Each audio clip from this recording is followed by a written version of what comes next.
Hey everyone. Me and a friend went up to Herkimer, New York, and went to the Ace of Diamonds mine. Had the whole thing planned out, and I wanted to take video of going up there, an overview of the mine, and like prospecting. And then I get home and I realize that somebody stuck a Class 2 memory card in this camera, and I don't even own a Class 2 memory card, other than the one that's someone stuck in this camera now.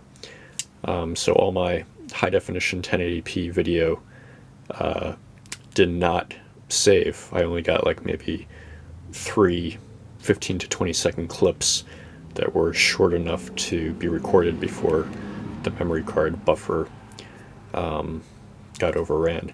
So I'm really mad about that. Basically had a really nice video presentation planned out, and that's all kind of ruined now. So I guess I'll have to go up there again sometime. So yeah, this is a basic overview of the ones we got. Didn't spend too much time there. It was really, really hot out, and it was kind of overwhelming. We did get a bunch of nice crystals. Some of the people there only got like one or two tiny ones because they were just really going about it the wrong way. I actually got most of these. My friend sorted through the like the loose gravel and got some nice little ones. But most of the big ones were ones I just found walking around. I didn't even really have to crack anything open. Basically, I just walked around with the sun to my back and just kind of like glanced back and forth. And every once in a while, you'll get one that like catches your eye from the shimmer or the reflection of the sun.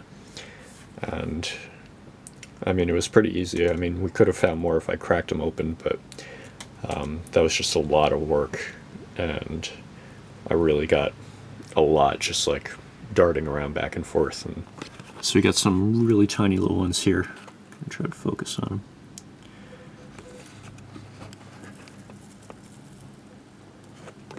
And they're about kind of about the size of a grain of rice, a little bit fatter. Pretty nice little crystals. And these, only a few of these we actually found loose on the ground. Most of them were actually in the rock, but not anything too special, so we broke them out. That one there I actually found up in the upper field in the loose dirt tailings that they pile up, and it was just sitting on the surface. Probably be really good to go after it rains. That way the rain washes the dirt off the surface and you probably have a better chance of finding them. There's some slightly bigger ones. You can also find all kinds of cool rocks. I think that's a calcite crystal. And even just like the matrix ones are pretty cool. This one's a more interesting example of that. And a lot of these, if you wash them away, you actually have a nice little quartz crystal matrix in there. And I guess that happens when all the quartz bearing chemical that forms the crystal actually solidifies on the wall, so you get almost like a geode instead of a large crystal. But some of these are still pretty neat. I really like this one here. This is another neat one. Just has little square cubic crystals in the kind of pyrite colored matrix.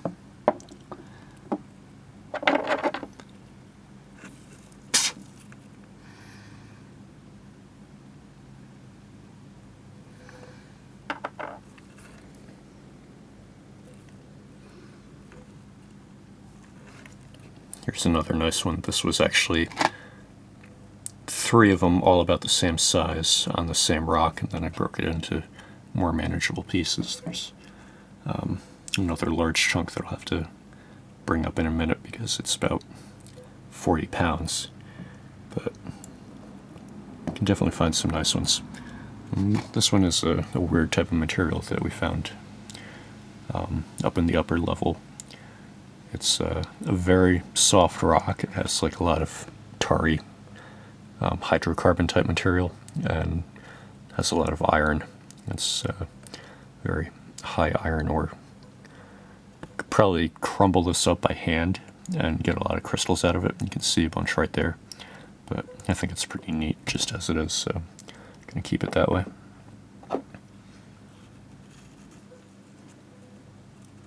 This one's probably my favorite out of all of them. It's kind of hard to see down in there, but it's a really nice, very round, fat little crystal down in there.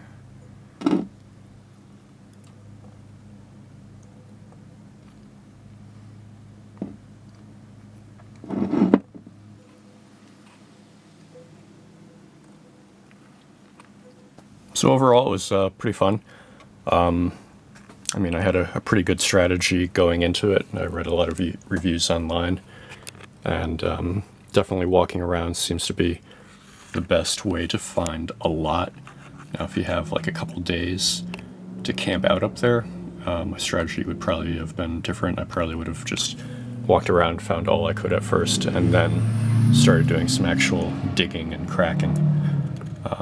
But for the little time that we had, it was pretty productive. Now, as far as equipment, you can bring your own, but the rentals were a lot cheaper than expected. With a driver's license deposit, it was only like $1 for a hammer. So it's not absolutely necessary to bring your own. We brought a bunch of our own stuff, and it would have been just easier to rent a few things. They do have a nice selection of sledgehammers, smaller rock hammers, screens, shovels, you name it. So overall, it was a lot of fun, and hopefully we'll be going back. Really want to spend probably like 2 or 3 days up there and dig around and see if we can find a big pocket. But that is a lot more work, and it's really pretty much hit or miss unless you have a lot of time to spend up there. So hope you guys enjoyed this video, and thanks for watching.